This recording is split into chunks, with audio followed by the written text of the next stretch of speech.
et bienvenue dans cette vidéo où je vais répondre à la question finalement, est-ce que les montres connectées sont utiles dans notre pratique de cardiologue?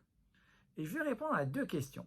La première question qu'un patient m'a posée tout récemment, un jeune patient, en fait il accompagne quelqu'un de son entourage, il a déjà un rendez-vous avec moi et un accompagné me dit, voilà docteur, j'ai rendez-vous avec vous, mais regardez l'ECG que j'ai enregistré avec ma montre connectée qui montre une extrasystole ventriculaire et j'ai déjà pris rendez-vous avec vous pour vous voir. Est-ce que vous pensez que c'est utile que je vous montre ce tracé? Qu'est-ce que vous auriez répondu?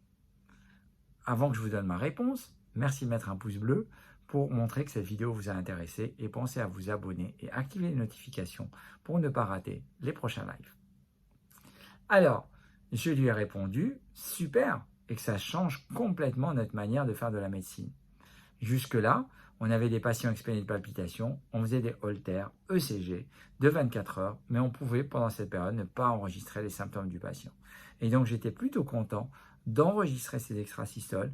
Certes, je n'avais pas la morphologie, puisque c'est une seule dérivation, mais je savais qu'il avait des extrasystoles ventriculaires, et je pouvais savoir est-ce qu'il en faisait souvent ou pas, et ça me donnait une assez bonne évaluation déjà. Est-ce que cela va suffire? Non, il aura besoin d'avoir une évaluation cardiovasculaire, une recherche d'atteinte cardiaque, par au moins une échographie cardiaque et sûrement un Holter ECG pour évaluer la fréquence des extrasystoles. Je vous invite à aller voir les autres vidéos qui sont sur la chaîne et qui parlent du risque, comment on évalue le risque rythmique, le risque de mort subite, les différentes checklists qu'on utilise. La deuxième question, et là cette fois-ci c'est un collègue qui me l'a posée tout à l'heure au bloc opératoire au cours d'une ablation de F1.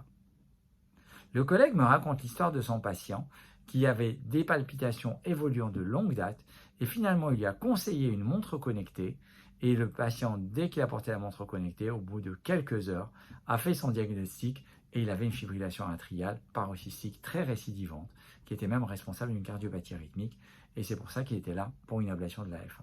Et le collègue me demande, est-ce que tu conseilles les montres connectées à tes patients qui ont des palpitations? Quelle a été ma réponse? Ma réponse a été oui. Ma réponse a été oui, puisqu'effectivement, ça nous a changé la manière de prendre en charge nos patients. Et effectivement, ça nous arrive de plus en plus d'avoir des patients qui arrivent déjà avec un diagnostic d'extrasystole, de tachycardie, de ceci ou de cela, et qu'on va bien sûr profiter de ce diagnostic pour les évaluer et déterminer est-ce que c'est grave ou pas grave. Souvent, heureusement, la nature est bien faite, ce n'est pas grave. Souvent, heureusement, la nature est bien faite, nous n'avons pas besoin de prendre de traitement, mais dans un certain nombre de cas, vous avez vu sur la chaîne qu'il y a différentes possibilités thérapeutiques qui peuvent être proposées. Donc oui, que ce soit du point de vue du patient, que ce soit du point de vue du médecin, ces montres connectées ont changé. Dernier élément, un médecin généraliste exerçant en EHPAD m'a contacté et me dit « Walid, tu as parlé dans une de tes vidéos d'un petit boîtier qui communique avec le smartphone et qu'on pourrait utiliser dans notre EHPAD au lieu d'avoir un ECG lourd et un investissement lourd pour l'EHPAD, c'est la maison de retraite, hein, dans l'EHPAD, quel outil? Tu nous avais parlé d'un outil. Et je lui ai dit, oui, effectivement, il y a le boîtier Cardia, K-A-R-D-I-A, qui peut communiquer en Bluetooth avec ton téléphone et qui va générer des tracés de 30 secondes. En termes d'utilisation, et donc voilà, il a acheté Cardia pour son utilisation de médecin généraliste en EHPAD pour pouvoir voir s'il y a de la FA ou pas lorsqu'il voit les patients en urgence. Donc c'est quand même utile. Alors, finalement, c'est plus hygiénique probablement que mettre une montre connectée parce qu'il faudrait passer d'un patient à l'autre. Mais en termes individuels, probablement, la montre connectée, c'est pas mal. Dernière question que m'a posée mon patient récent, le premier que je vous ai raconté dans cette vidéo. Il m'a dit, docteur, dans votre chaîne, vous avez beaucoup parlé de la WeSync et de la Samsung, vous ne nous avez pas présenté la Apple Watch. Est-ce qu'elle est fiable pour l'évaluation du rythme?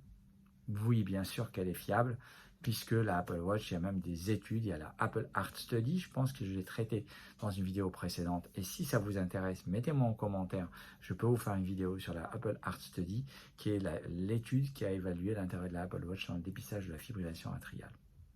Donc vous voyez, finalement, dans ma routine, c'est vraiment la routine et c'est vraiment la pratique, et les choses sont en train de changer, c'est ça. Donc on voit de plus en plus cet usage et qui doit être encadré Et bien sûr, à ne pas mettre entre n'importe quelle main, parce que si vous êtes super angoissé, de voir que vous avez une extrasystole ventriculaire peut extrêmement vous angoisser, vous inquiéter. Voilà, j'espère que cette vidéo vous a intéressé. N'hésitez pas à aller voir les autres vidéos qui sont sur la chaîne, il y en a plusieurs qui sont sur ce thème. Il y a des playlists déterminées pour ça. Activez les notifications pour ne pas rater les prochains lives. À très bientôt. Ciao, ciao.